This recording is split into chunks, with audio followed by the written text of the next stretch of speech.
श्रोता प्रेमियों, मैं राम सागर शास्त्री आप लोगों के समक्ष रखने जा रहा हूं विवाह संस्कार। देखिए, विवाह एक ऐसा संस्कार है जिसमें देश रीति, लोक रीति, कुल रीति और वेद रीति चारों रीतियों का समावेश होने के कारण इसके कृत्यों में भिन्नता पाई जाती है। इसलिए इस कृत्य के लिए कुल पुरोहित की आवश्यकता होती है। अगर कुल पुरोहित नहीं है, कोई दूसरा आचार्य कृत्य करवा रहा है, तो कृत्य में भिन्नता आना स्वाभाविक है। जिस देश में जैसा कृत्य होता है वहां वैसा ही होना चाहिए। जिसके कुल में जैसा कुछ हो रहा है उसे वैसा ही करना चाहिए। लोक रीति तो एक जैसी होती है। वैसे विवाह को वैदिक विधि से ही संपन्न कराना चाहिए। विवाह पद्धति में चढ़ावा के समय पर एक श्लोक आया है, ओम देव शांति कलशम गणेश वरुणं गौरी कुमार्यार्चनम रक्षा सूत्रकरम विभूषण मथो कौशेयवाशासकम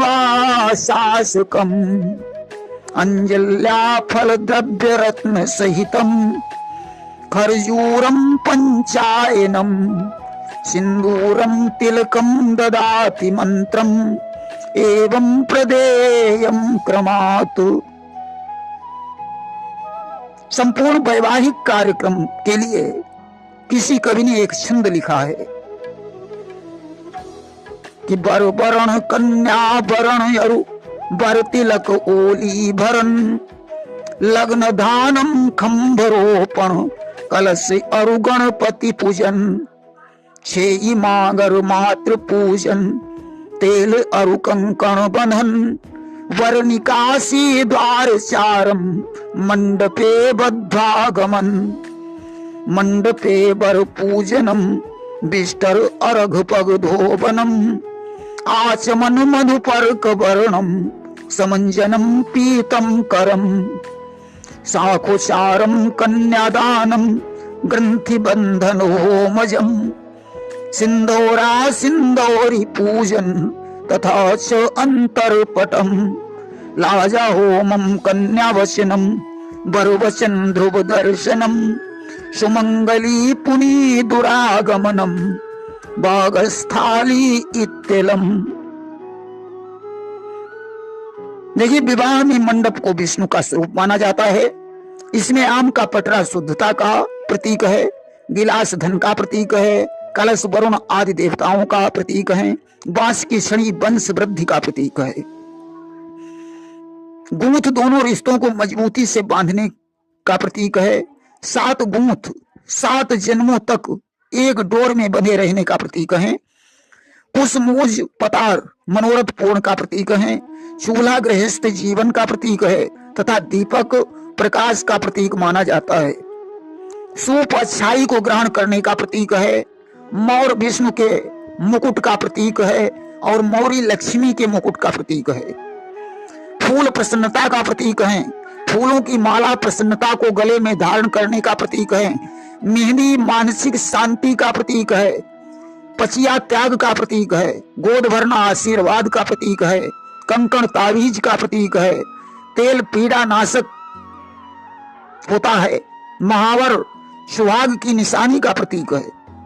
सूत पूर्णा 7 जन्मों तक रिश्ते को जोड़े रहने का प्रतीक है। मठिया शांति का प्रतीक है। देवी पितृ देवताओं को इकट्ठा करने का प्रतीक है। इत्र यश का प्रतीक है। विषया गर्भ धारण क्षमता को बढ़ाने का प्रतीक है।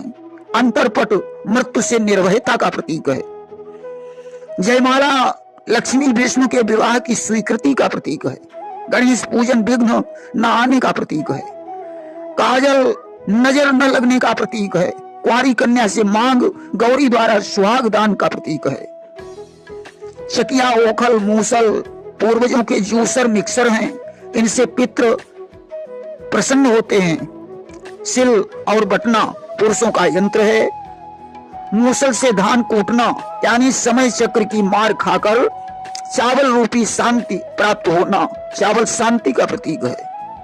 जौ बोना यानी सुख समृद्धि बोना, अंगूठी पहनाना यानी प्रेम चिन्ह देना, नारियल श्रीफल है, मोर मोरी में खजूर कम समय में फलने का प्रतीक है, 5 वचन यानी 5 देवों का साक्षीकरण, 7 वचन यानी 7 शक्तियों का साक्षीकरण है, सिंदूर सौभाग्य का प्रतीक है, ज्योति मिलाना यानी दोनों कुलों के दीपकों को एक करना, भात का अर्थ है उपहार देना, घोड़ी चंचलता और कामुकता का प्रतीक है, इसे अपने बस में रखने के लिए सवारी की जाती है, बागस्थाली दोनों एक में मिल जाने का प्रतीक है, सिंदूरी सिंदूरा सिंदूर का पात्र है, उड़द की दाल अधिक बल देने वाली होती है, ध्रुव तारा का दर्शन अटल रहने का प्रतीक है, पान खिलाना मुख शुद्धि का प्रतीक है,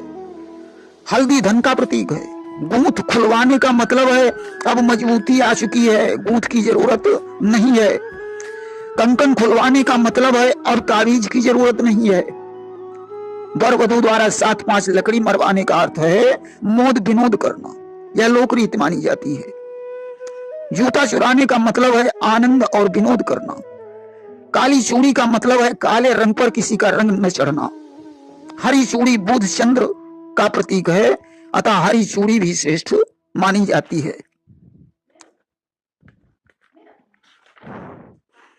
चढ़ावा दिखाने के लिए है, ग्रंथि बंधन एक में जुड़ जाने के लिए है, पत्नी का अंगूठा पकड़ने का मतलब है जीवन पर्यंत पालन करने की प्रतिज्ञा लेना, अस्मारोहण का मतलब है पत्थर की तरह पतिव्रत धर्म में स्थिर रहना, साधु भवान आस्ताम का मतलब है कन्या का पिता कहता है गृहस्थाश्रम के नियम और जिम्मेदारियों को ध्यान में रखकर बैठो, विष्टर पाद्य आचमन मधुपर्क का 3-3 बार उच्चारण कराने का मतलब है त्रिदेवों का ध्यान रखकर त्रिवाचा भरवाना, मधुपर्क जोड़े के जीवन में मधुरता बनाने के लिए है, अंगन्यास में वर कहता है मैं 10 इंद्रियों को स्वस्थ रखूंगा, अग्नि से तेजस्वी बनने की प्रेरणा ली जाती है, हाथ पीले करने का मतलब है त्याग तपस्या बलिदान सहनशीलता की प्रेरणा लेना, साखोचार का मतलब है दोनों कुलों के नामों का परिचय कराना, कन्यादान का संकल्प लेने का मतलब है दृढ़ प्रतिज्ञा करना, 4 वस्त्रों को देने का मतलब है दीर्घायु रूप सौंदर्य की कामना तथा उत्तम पुत्रों की आशा करना, लाजा होम का मतलब है कष्टों में भी पढ़कर मुस्कुराना, परिक्रमा के मंत्रों का अभिप्राय है दीर्घायु समृद्धि कुटुंब वृद्धि की कामना करना, परिक्रमा का मतलब है हम दोनों गृहस्थ जीवन के सब कार्य साथ साथ करेंगे, 4 परिक्रमा का मतलब है धर्म अर्थ काम और मोक्ष को प्राप्त करना, 3 में पत्नी आगे क्यों रखी जाती है क्योंकि धर्म अर्थ काम के विषय में पत्नी अधिक जानती है, मोक्ष संबंधी बातों को पति अधिक जानता है, टिकावन का मतलब होता है टिके रहना। देखिए कन्या के 7 वचन हैं, सुख दुख गरीबी में एक समान प्रीति रखो, होम यज्ञ व्रतदान तीर्थ मुझे साथ लेकर करो, तीनों अवस्थाओं में एक सी प्रीति रखो, धर्म अर्थ काम मोक्ष चारों में मुझे अर्धांगिनी समझो, गाय भैंस हाथी घोड़ा ऊंट मेरी सलाह से खरीदो, ऋतु ऋतु के भोजन वस्त्र गहने दो, पराये घर में बेइज्जती न करो। वर के 5 वचन इस प्रकार हैं, वन दोपहर आधी रात को घर से न निकलो, नशेबाज तरुण पुरुष के सामने न पड़ो, बिना बुलाए पिता के घर न जाओ, हमेशा पति की प्रशंसा करो, फटे पुराने वस्त्र में भी पति की प्रशंसा करो। विवाह में भाभी नंद की शिक्षिका होती है। नहीं, जब भगवान राम का विवाह होकर आया तो माताओं ने लोक रीत की कि लोक रीति जननी करई बर दुलहिनी सकुचाही, मोद विनोद निहारी बहू राम मन ही मुस्काही। राम और सीता जी से कहा गया 5-7 लकड़ियां एक दूसरे के मारो। अब राम और सीता दोनों संकोच में डूब गए, भला माया ब्रह्म पर कैसे हावी हो जाए। राम मन ही मन मुस्कुरा रहे हैं। देखिए भामर में विष्णु को साक्षी मानकर अग्नि की प्रदक्षिणा की जाती है। देखिए, चलते चलते एक बात कहना चाहता हूं।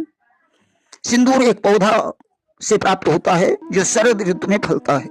3-4 साल बाद इसमें फल आते हैं। कुमकुम भी पौधे से प्राप्त होता है।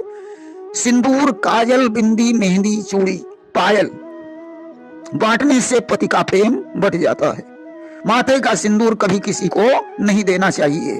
पीली चूड़ी संतान हेतु, गौरी की लाल चूड़ी शीघ्र विवाह हेतु, गुलाबी चूड़ी वैवाहिक सुख हेतु, सोने की चूड़ी स्वास्थ्य हेतु धारण की जाती है। अविवाहित नारी को शिवलिंग का स्पर्श नहीं करना चाहिए। रविवार को शिव पर जल चढ़ाने से मानसिक तनाव दूर हो जाता है। आटे का दीपक कर्ज मुक्ति हेतु, शीघ्र विवाह, नौकरी, बीमारी, संतान हेतु, गृह कलेश हेतु, मुकदमे से निवारण हेतु प्रयोग करें। 41 दिन तक तिल के तेल का दीपक असाध्य रोग का नाशक है। 4 मुखी दीपक का मतलब है चारों तरफ से आने वाले अंधकार को दूर करना। प्रेम से बोलिए वृंदावन बिहारी लाल की जय।